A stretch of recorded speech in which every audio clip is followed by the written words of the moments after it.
Welcome to the channel where all you gotta do is, well, finish some work on this roll cage and a few other tidbits. Okay, so all the down bars are done. I made a mirror image of that side. Looks toasty, tasty, nicely. So now I just gotta get the door bars built. Got your inside of that piece right there.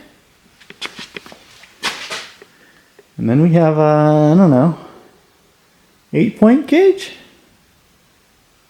No, 10, 12? Anyway. 1, 2, 3, 4, 5, 6, 7, 8, 9, 10. And then there's also going to be a bar going from here down to here. So that'll be 14, and then, out of my way, towel. And then there's going to be the forward bars, which attach in here.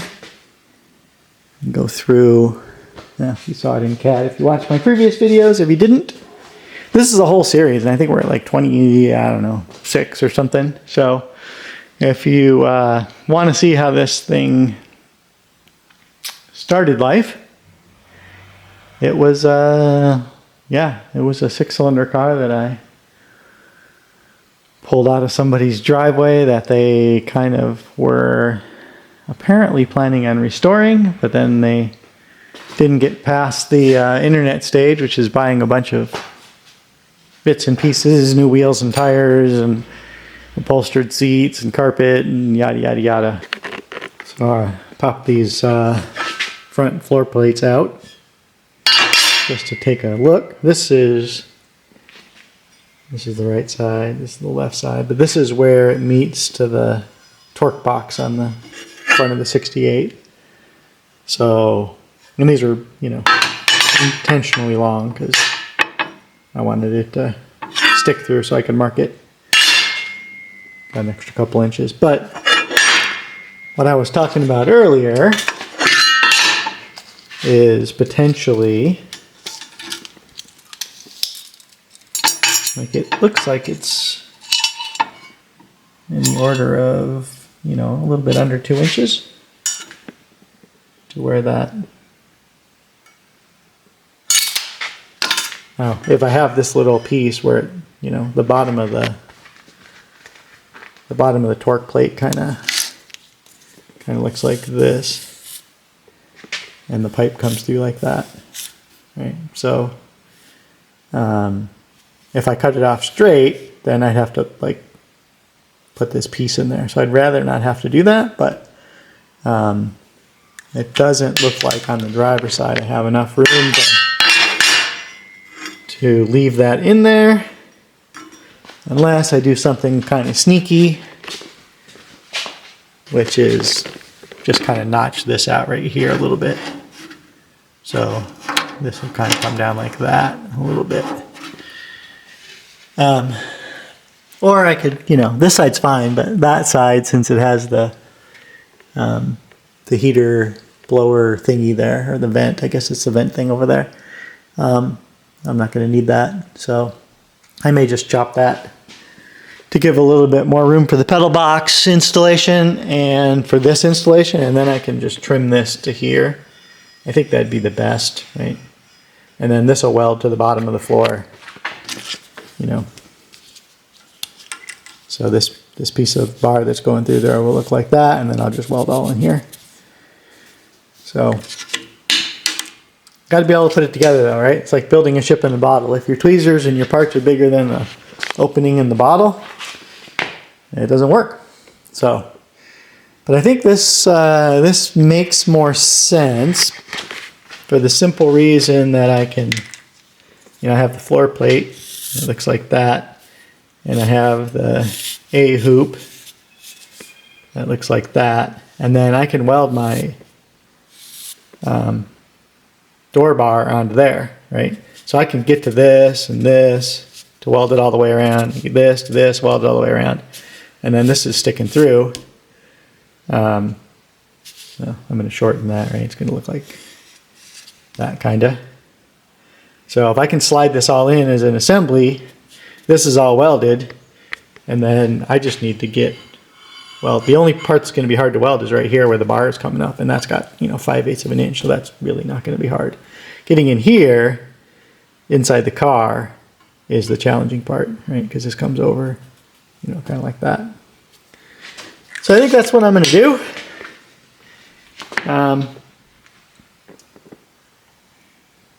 I changed my mind a lot, but that's okay. Don't hold that against me. Come up with a better idea. You can't stick to the old dumb one. Well, you can, but then you end up with subpar products. So I try to avoid subpar products. All right, so I thought about what to do about my little dilemma here. What I'm going to do is just cut these off flat. That way I don't have to modify anything under the dash. Just a pain in the you-know-what. So I cut this piece out of, this is the inside of the torque box. So this was like that, kind of like that. Can't really, anyway, you get the picture, like that. So that was like there. This is the bar here. It was like that. So I cut this out, and now I'm going to make a piece that basically goes over that way farther, and then I can weld this flat here. So, and I can use, this is like, it's pretty thick. This is probably 3/32 thick, which is thicker than the rest of the body. So I can use some thicker material than that to tie that in, and also. Now that I have a big access hole in there, I can get in there with a sandblaster or wire brush or whatever and kind of coat all that. Because it all, I mean, it's just surface rust, but it all looks kind of, you know, old. I don't think the camera can see too good, but I can. It's kind of rusty in there, but not rusty in a structurally bad way, but now I got a big enough hole that I can get in there and coat that, whether I use that fancy stuff. Yeah, there's some spiders living in there as well. Yeah, a little spider nest here and there or anything. So, and then I'll just make a patch panel that kind of covers this up. And then this is a flat area here. And then I can weld the pipe into that. So, and this is all going to get boxed in and whatnot, but I think that will work. And then maybe I'll add a piece across from here to here as a jacking point. But really, with this stiff of a chassis, you can jack it up any damn place you want. Both tires are coming off the ground. So anyway, I'll do that to the other side, and then get those floor plates chopped off, and then I think I'll get this all in there first and not weld this part. I could just put a tack like here and here once I get the floor plates in, and then once the car is on the rotisserie, I can fit a piece and weld that all in. Okay, so drop the piece out of the other side and trimmed off those. So now I'll just have to make a piece to fit in there. Okay, so I've been fitting the roll cage into the inner structure, and I noticed that my roll main hoop is about 1/4 inch kind of twisted. So if I set it on a flat surface and this is flat to the floor, this is like sticking up about 1/4 of an inch, which translates to that being back about 1/4 of an inch. So now that translates to that being forward 1/4 of an inch. So I got this set up on my Bridgeport here because it's heavy and I can't move it. And this is the distance from the floor, 44.5. It needs to be 44.25. And so I just put a little bar on here, piece of, you know, doubler material in there. Right. So that's my crude setup. Just jam that in there. So I'm gonna I'm gonna do some bouncy bounce on it some more. I already moved it a little bit. I need to move it, you know, a little bit more. Do some bouncing.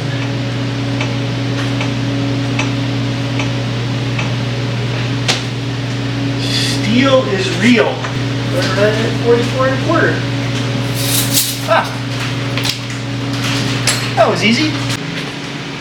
Okay, so remember when I said I could get in there with my TIG welder? Yeah, I couldn't.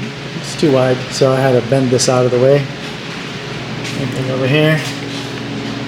Yeah, well, my old boss used to tell me a good machinist is one can fix his own mistakes. So there you have it. Now I gotta bend it back. Should be fine. Alright, there it is. All back to perpendicular-ish. Alright, making a little bit of progress today. I pulled the main, or the A hoop out of there and got it welded to the floor plates, and it goes in and out. I also welded the mounts for the brake on and welded the nuts, so I don't have to fiddle fuss with a nut and a bolt putting that together. So that'll be nice. Now I got to make my door bars. Got this all clecoed together, so I think it's in the right position. But before I burn anything in, I'm going to. I already ordered the glass because I got to make sure. Well, I got to put the front fenders on, get those aligned, put the doors on, get those aligned, and then I can put the B pillars on, align it to the door, and align the fender well to the door. And I need to know that my window's in the right spot here. So I'm pretty sure it is within 1/8 of an inch, but I want to be closer than that. And then I did get a flush mount front window, but the rear window I got a standard one because the standard one's a little bit narrower. Couple of reasons I got the standard one. I'm not going to use a molding on it because they're ugly and chrome is stupid, my opinion. Could be wrong. But I'm going to convert this to a hatchback, so I can make it anywhere I want, but I can't make the glass smaller without a lot of effort. So I figured I could grow the opening of the glass in easier than I could grow the glass in. So I got the smaller one. It's still going to be, you know, it'll be flush mount like the front, but it'll be metal work that makes it flush mount. And I didn't want to get a flush mount one that's bigger and then I don't have room for, you know, structure for the hinges and the structure for the hatchback and all that stuff. So anyway, that's why I did that. For some reason they sell those as a kit. Like, I don't know why you would want a flush mount in front and then leave the trim on the back, chrome trim. It doesn't make any sense. Anyway, so I knew these were going to hit, so I cut a little slot in here and here because that's really close. Same thing on the other side. Yeah, now I need to get the door bars made up, and once they're made up, I'll get it locked in place, and then I'll tack it to. I'll just get my MIG welder and tack it a couple places to the A hoop. And then I'll pull it all apart like I did this. You know, I just tacked it in there and then I TIG welded it on the bench, which was fun. It's like wrestling an alligator, but it's going to be even a bigger alligator now because it's going to have these, you know, 60-inch long bars on it, which is going to be fun to wrestle, but whatever. All in the name of building a car. Alright, so there's the door bar. No door, but there's a bar. Alright, so I got the other door bar made up and in position. And I put a straight edge across and measured between here and here on both sides, and it's within 1/16 of an inch. Which is close enough for the cars I drive. So yeah, I think I just need to get my TIG in there. I think I'm going to TIG it this time instead of making it, because then you got a big blob where the MIG weld was, and then you got to grind that big blob out and whatever. So I think I'm just gonna TIG it this time instead of going to the extra effort of having to grind that out of there. So not that big of an effort, but it's a little easier to just put the squirt gun in there and aim it and shoot. But and I think I'm going to tack this as well to keep these like the right distance apart while I'm welding them. That'll like stiffen everything up a little better. Maybe I'll just tack this one, you know, out. But this will still be able to install, right? Because I'm gonna take the roll cage and slide it in there with this aiming towards the sky, and then rotate it up, and then I can, since this has this kick to it, this will slide between there, and I'll be able to get it together, I think. Probably will. Worst case scenario, I rip the dashboard out. Which, no, not gonna do that. Although that would make it easier to weld, you know, weld this guy and that guy. Never say never. Nothing sacred about a dashboard, I don't think. Oh, how hard is it to take that out? Damn it! Why you keep making more work for me? Okay, so I got it all TIG weld tacked on there and there. Really fun welding down there, I can assure you. So now I got this suspended from my overhead lift thingy. So now I'm going to try to removalize this without hurting myself or anyone else.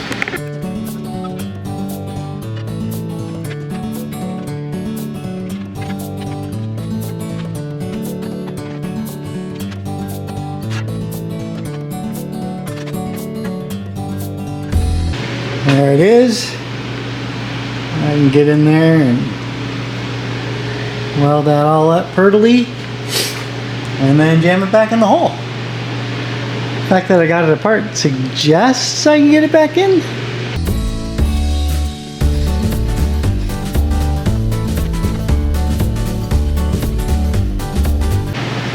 Okay, so I got a little worm still. Got that all welded up. I think I'm gonna either bend this out of the way or saw it off to get inside there, because room for the torch. And then same thing with this. This is in a kind of an upright position, so sort of able to weld it. So now I'll need to flip this whole, you can see the whole contraption. Need to wrestle that on its head, do the opposite, and then I'm gonna have to get on a ladder to weld, you know, essentially the top side of that. Should be fun. If you think this looks like a monkey effing a football, you'd be 100% correct. So it's way easier to weld and get a nicer weld if you do it upright. So I'm kind of in a confined space here because I'm too lazy to finish my Bronco. Slap me on the wrist. So anyway, I got this thing cut this way, flip that way. I think I got this welded all the way around the top. That's kind of still hot right now. And same thing with this guy. Well, this guy's welded all the way around. And see if I can play Jungle Jim over here. That's not welded on the inside yet, but it's welded on the outside because I cut that off. And this one's welded on the inside, but not the outside because I haven't cut that off yet. Okay, so I made some replacement pieces to look like that. I decided to make it a little bit bigger just to make it easier to weld. So I got this kind of set up on the floor. I'm going to do this side upright and then That focus is very good, but I got a pretty decent sized chamfer on there. So, well, it won't be 100% penetration, but it'll be way stronger than it needs to be. And through the magic of editing, well, you can still see the smoke rising, but we have a weld. Now I'm just gonna dress that up with a flap disc and do the other side. Alright, so I welded these nuts on the back side of here just so I wouldn't have to fiddle futz around with them under the dash. And before I get this thing put in the dash, which is going to be very soon, I figured I'd run a bolt through there and make sure everything was free. Because sometimes when you weld the nut on there, you kind of deform it a little bit. So these three are good, but this one here is a little bit tight. It goes in, but it won't go in with your finger. So I'm going to take a roll tap. Just looks like this. Doesn't cut. It's just kind of, if you roll it over your finger, you can feel it's kind of triangular. And so that'll just mush the threads back into submission. So I'm just going to run that in quick and dirty and check it with the bolt again to make sure it's all happy. It should give you a little bit of resistance because, you know, it's mushing, it's basically forging the threads back to where they were before it got distorted. And you can use lube on this if you want, but this one probably was a microns of interference. So if you are going to use a roll tap, it does end up being a stronger thread, but you have to drill the hole a different size. So because you're not cutting the material away, you're forming it away. So. Now that goes right in. When I'm laying under the dashboard, the last thing I'm going to want to do is try and get a wrench on this thing to snug it down. So yeah, all the rest of these are good. It's just that one that was foobarred. But an ounce of prevention now will save me a lot of aggravation later. Remember that when you're working on something. Especially if it's you that are going to be saved the aggravation, do it when it's easy. Don't wait till it's hard. Okay, so I got this stuff all cleaned up and painted. It's all TIG welded around all these, kind of on the bench. So we're ready to put this thing back in. I also cleaned it up with that guy and then wiped it down with acetone, at least in the spots that are hard to get to. And then this bending die made a little bit of, you know, little marks on it, so I just kind of buffed that out with that thing. And I got this kind of welded up. Still needs a little bit of cleanup on it. It's kind of big splatter as you get, unfortunately. Same thing on the other side. I'll have to clean that up a bit. And now it's time to try and see if I can reinstall this thing. So try to do this without any assistance, which, you know, makes it a little bit more challenging.